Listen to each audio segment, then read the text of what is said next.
Fronteiras no Tempo, Giro Histórico. Especial Histórias da Copa do Mundo. Apresentação Fencas.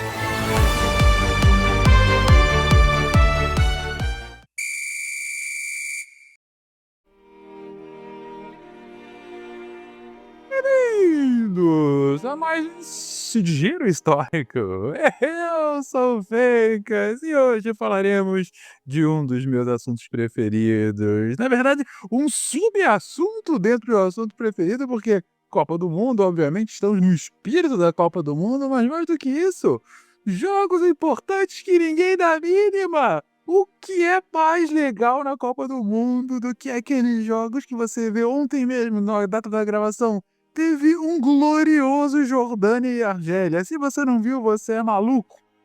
Mas sim, falaremos desse jogo, mas iremos ainda mais um subassunto, porque mais do que jogos importantes que ninguém dá a mínima, tem ainda as seleções que ninguém mais presta atenção.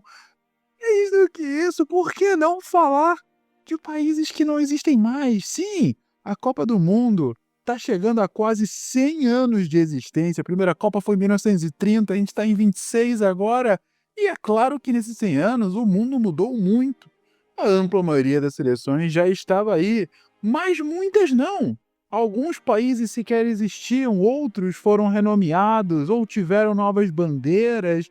Esse vai e vem em quase 100 anos está registrado nos anais da Copa do Mundo e é sobre esses anais, com o perdão do trocadilho, que irei falar aqui hoje.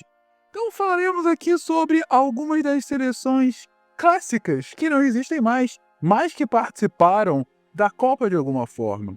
A primeira, talvez uma das mais emblemáticas, são as Companhias das Índias Orientais em 1938.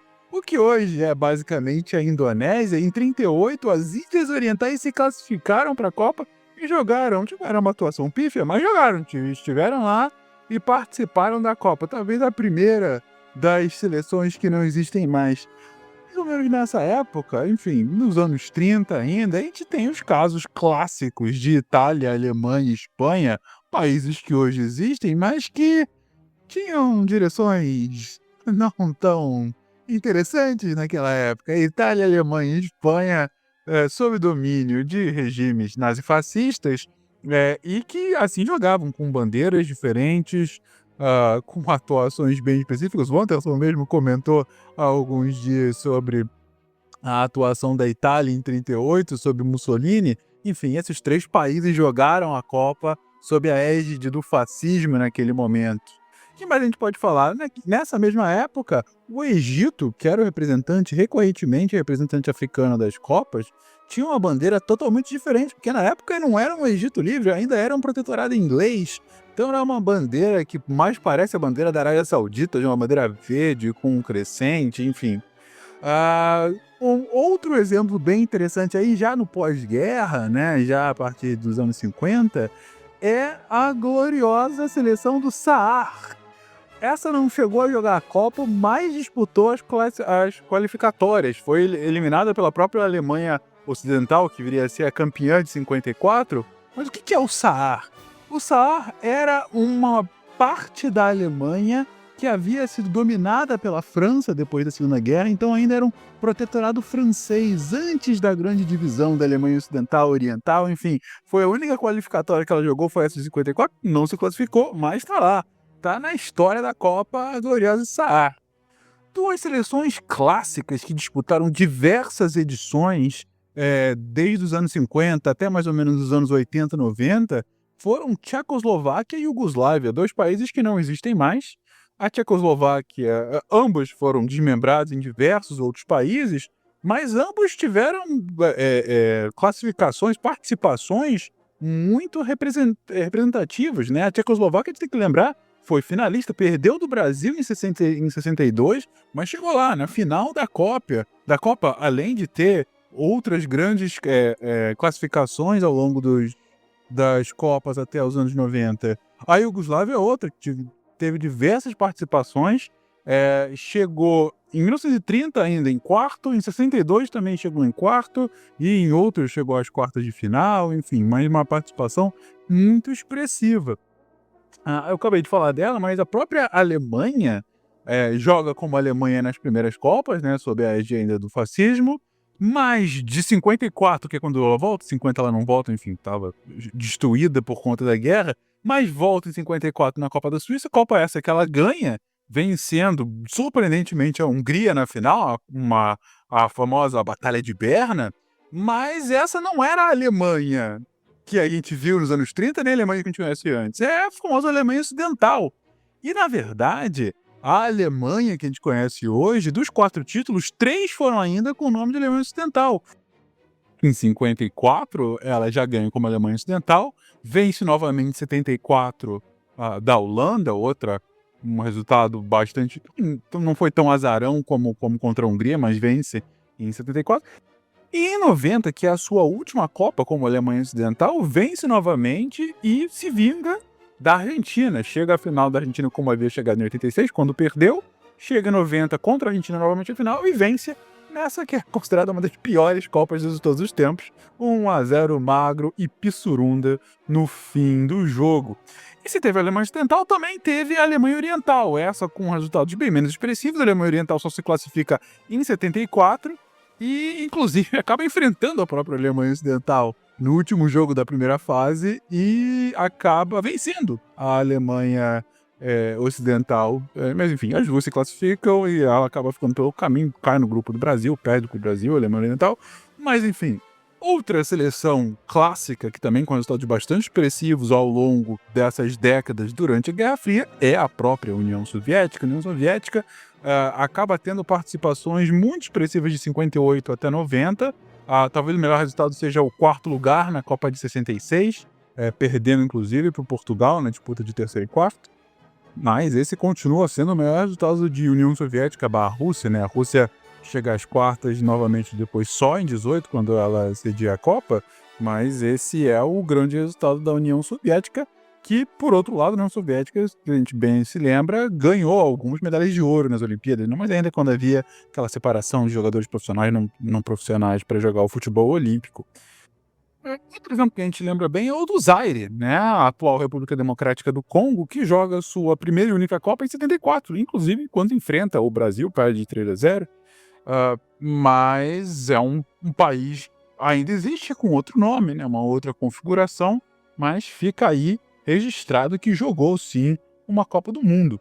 E o último país da nossa lista, o mais recente, que joga a fase final da Copa do Mundo, é a gloriosa seleção de Sérvia e Montenegro.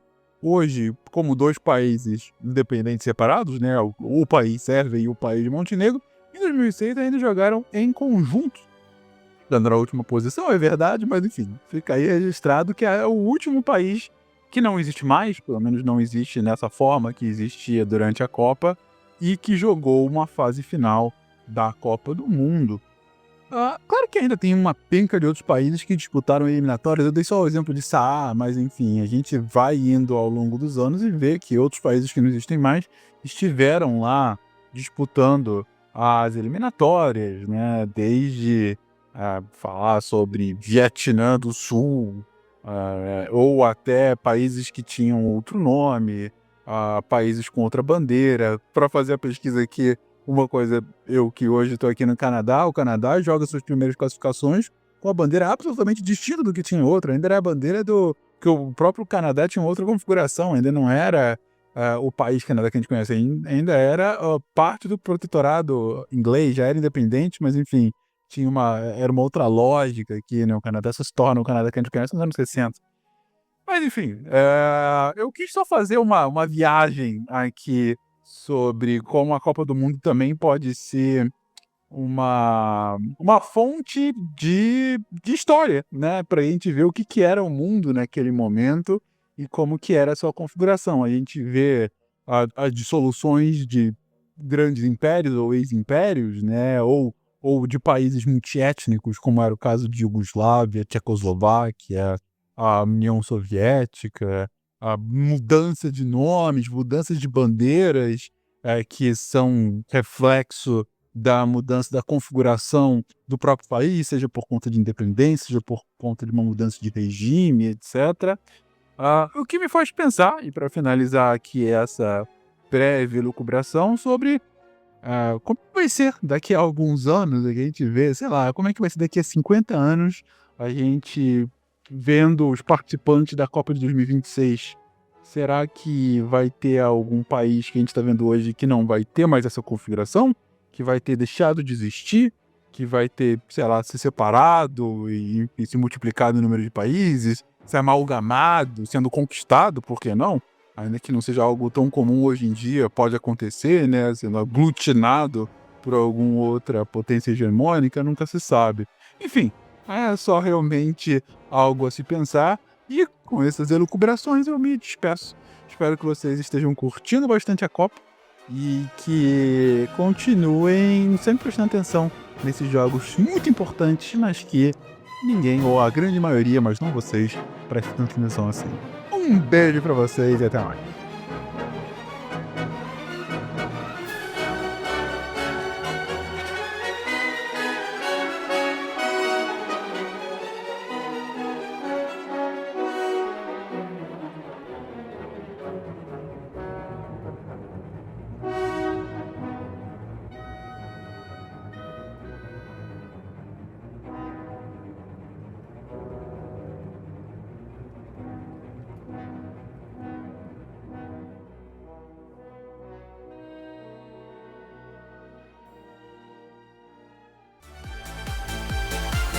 Você ouviu Fronteiras no Tempo Giro Histórico, especial Histórias da Copa do Mundo.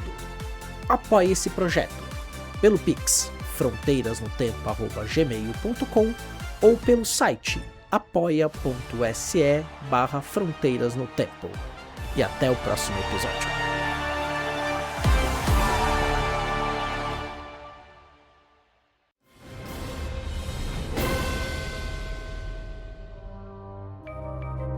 Este programa foi produzido por Mentes Deviantes. deviante.com.br